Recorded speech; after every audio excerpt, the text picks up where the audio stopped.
এই ডক্টর ইউনূস আমেরিকার এজেন্ডা বাস্তবায়ন করার জন্য বাংলাদেশে এসেছে। শহরের মাংস খাইবো কে? ওর বাপে না ওর ছেলেবেলা নাকি 96% মুসলমান? ডক্টর ইউনূস আসলে উনি একটা ভালো লোক না। উনি আসলে সম্পূর্ণটা ইহুদি ধর্ম পালন করে। উনি মুসলমানের ধর্ম নষ্ট করার জন্য আমার মনে হয় বাংলাদেশে আইছে। এরা কি আসলে মুসলমানের হাতের জন্ম নাকি কোনো পাকিস্তানি বীজ? এরা যদি এরা পাকিস্তানি বীজ না হইতো তাহলে মুসলমানেরা আসছে এইসব নিয়ম কোনো প্রধানমন্ত্রী আজ পর্যন্ত বাংলাদেশে করে নাই।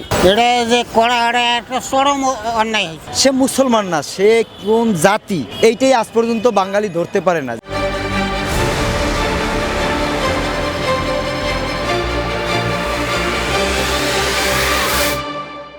বাংলাদেশটা হচ্ছে 90% মুসলমানের দেশ। এখন এই ডক্টর ইউনূস তো সে মুসলমান না, সে কোন জাতি এইটাই আজ পর্যন্ত বাঙালি ধরতে পারে না যে সে কোন ধর্মের অনুসারী, এটা কেউ এখন ধরতে পারে নাই।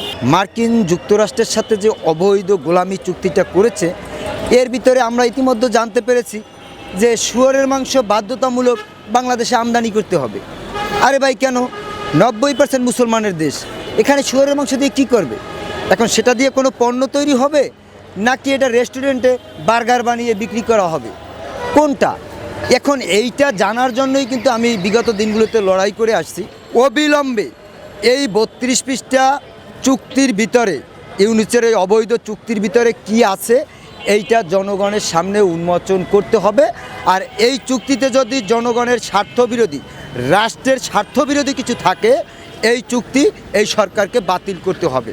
যদি বাতিল না করে জনগণ এই চুক্তি মেনে নিবে না এবং সরকারকেও মেনে নিবে না। ডক্টর ইউনূস আসলে উনি একটা ভালো লোক না। উনি আমার মনে হয় না যেন উনি মুসলমানের মধ্যে পড়ে। নইলে বাংলাদেশ একটা মুসলমান রাষ্ট্র, এই বাংলাদেশে শুয়োরের মাংস আমদানি করার বৈধতা উনি কীভাবে দেয়, চুক্তি উনি কীভাবে করে? উনি আসলে সম্পূর্ণটা ইহুদি কালচার পালন করে এবং উনি ইহুদি ধর্ম পালন করে।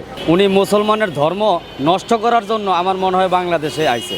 কারণ উনি বাংলাদেশে আসার পরে বাংলাদেশে যেই ক্ষয়ক্ষতি হয়েছে, বাংলাদেশের ভিতরে যে অভাব পড়ছে, বাংলাদেশের ভিতরে যে একটা কালো ছায়া পড়ে গেছে গিয়া, এটা ডক্টর ইউনূস আওয়ার পরেই কিন্তু শুরু হয়েছে। এই ডক্টর ইউনূস একটা অশুভ শক্তি।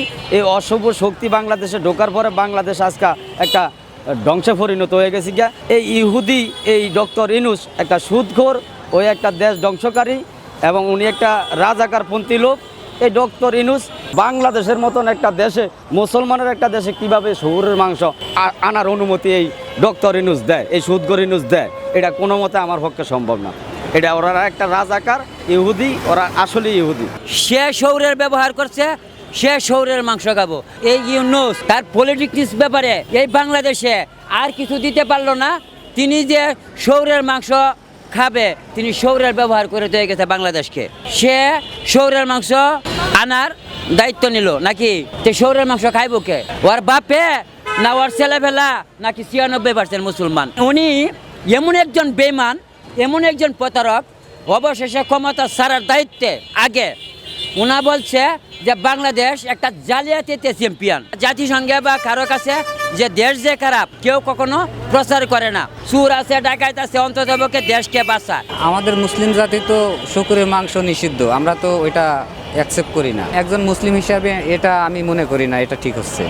অন্য অন্য জাতি ভাই যারা আছে তারা যেহেতু এই মাংসটা তারা খায়, তো এই জন্য আমদানি করা আসলে একদিক দিয়া খারাপ সেটা বলবো না। এই চুক্তির ভিতরে রয়েছে পোলট্রি মাংস আমদানি এবং তার যে নারীভোজ এগুলো আমদানি করবে বাধ্যতামূলক। আরে ভাই, আমাদের দেশে হাজার হাজার লক্ষ লক্ষ পোলট্রি খামার রয়েছে, তাহলে আমাদের সেই পোলট্রি খামারগুলো 10 নেমে যাবে। এই পোলট্রি যখন আমাদের দেশে আমদানি হবে আমেরিকার থেকে, তার কোনো ডিএনএ টেস্ট করা যাবে না। তার মানেটা কি? যদি এই পোলট্রি মাংসের ভিতরে আমেরিকা কোনো পয়জন, অবৈধ জিনিস বা মারণ কোনো রোগ যদি আমাদের দেশে ছড়িয়ে দেয়, তাহলে এইটা খাওয়ার পরে আমাদের দেশে একটা মহামারী ধারণ করবে। তখন আমেরিকা কি বলবে? যে এর ভ্যাকসিন আমাদের কাছে আছে। তখন তারা ডাবল লাভবান হবে। এক হইলে আমাদের দ্বারা ওষুধও বেচবে এবং পোলট্রিও বেচবে। তা আমি মনে করি আমেরিকা যাদের বন্ধু তাদের আর শত্রুর দরকার হয় না। এই ডক্টর ইউনূস আমেরিকার এজেন্ডা বাস্তবায়ন করার জন্য বাংলাদেশে এসেছে। এটা ইতিমধ্যে এই 18 মাস সে তার যে শাসন আমল ছিল এটা জনগণ বুঝে গেছে। 90% মুসলমানের দেশ, এখন এটা দিয়ে যদি একটা পণ্যও তৈরি করতে যায়, কারণ কোরআনে সুস্পষ্ট আছে এবং মুসলিম ধর্মে এই শুয়োরের মাংসটা হারাম ঘোষণা করা হয়েছে। যার নাম নিলেও নাকি 41 দিন পবিত্রতা থাকে না, তা সেটা দিয়ে যদি কোনো পণ্যও তৈরি করে ঘুরা ফিরে কিন্তু এই মুসলমানেরই ব্যবহার করবে, তাহলে এটা আমি মনে করি সম্পূর্ণ নাজায়েজ এবং এটার কোনো যুক্তিই আসে না বাংলাদেশে এটা আমদানি করা। এতে আমাদের বাংলাদেশের জন্য তো ভালো না, কেন এটা মুসলিম কান্ট্রি। যে ইউনূস সাহেব আর তার সঙ্গে যে এনসিপির যে নেতাকর্মীরা আছিল, চুটকি বুটকি হলো সন্ত্রাস বাহিনীরা, এই বাহিনীরা কোন দেশের? এরা কি আসলে মুসলমানের হাতের জন্ম নাকি কোনো পাকিস্তানি বীজ? এরা যদি এরা পাকিস্তানি বীজ না হইতো তাহলে মুসলমানরা আসছে এইসব নিয়ম কোনো প্রধানমন্ত্রী আজ পর্যন্ত বাংলাদেশে করে নাই। 200 রাষ্ট্রের ভালো একটা বন্ধু ছিলেন হলো ডক্টর মোহাম্মদ ইউনূস সাহেব। যেহেতু ইউনূস সাহেব এইটা নিজের স্বার্থর জন্য এই কাজগুলো করে গেছেন আমাদের বাংলাদেশে। যেহেতু ওই আমাদের জনগণের একটা মেরে ফেল দেওয়ার একটা ফন্দি বাইর করছে। যেহেতু আমরা বাংলাদেশে মুসলমান, কুরবানি ঈদে 12 মাসে আমরা গরুর মাংস খাই, এখন সে পার্লামেন্টে টাইপ করে গেছে শুকরের মাংস। তাই আমি মুসলমান হিসাবে আমি নিন্দা জানাই যে এই ইউনূস সাহেবের দ্রুত বাংলার মাটিতে থাইকা তার ফাঁসি দেওয়ার দরকার। যেহেতু আমার মুসলিম কান্দিতে এই রকম যেন কোনো দেশের কোনো অন্তর্বর্তী সরকার যেন না করতে পারে। ডাক্তার ইউনূস তো এটা গোড়ায় ভুল করছে, এটা যে করা এটা একটা চরম অন্যায় হয়েছে। যারা সুর খায় তারা তার জন্য হালাল, আর যারা খায় না তার জন্য এটা রিপোর্ট করবে কেন? আমি আমার জ্ঞানে আমার মনে হয় কাজটা ঠিক করে নাই, কারণ এটা তো মুসলিম কান্ট্রি, শুকুরের মাংস আমাদের জন্য তো এটা হারাম। না, ঠিক তো হয় নাই, কি লেগে আমরা মুসলিম এটা খাওয়া একেবারে হারাম। যেটা হালাল ওটাই হলো একটা চুক্তি রিয়াজ, আমার রিয়াজ থেকে এটা হারাম। সংসদে আমাদের কিন্তু একটা ইসলামিক বিরোধী দল রয়েছে, জামায়াত ইসলাম। এখন আমরা দেখলাম তারা চুপ, তারা কোনো কথা বলতেছে না।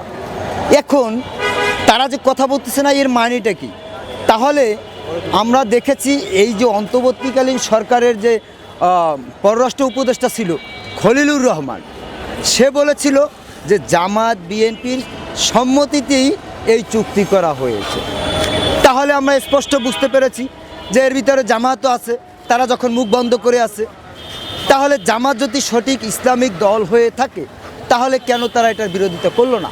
বর্তমান যে বিএনপি সরকার আছে তার দোষারোপ দিয়ে লাভ নেই, কেন যা লুটপাট করছে এই ইউনূস সরকার 15 মাসেই করে দিয়ে গেছে। ঠিক আছে, ভবিষ্যতে আমরা চাই যে ইউনূস সাহেবের এইটা নিয়ে বাংলাদেশে আইনা দ্রুত বিচার করার দরকার।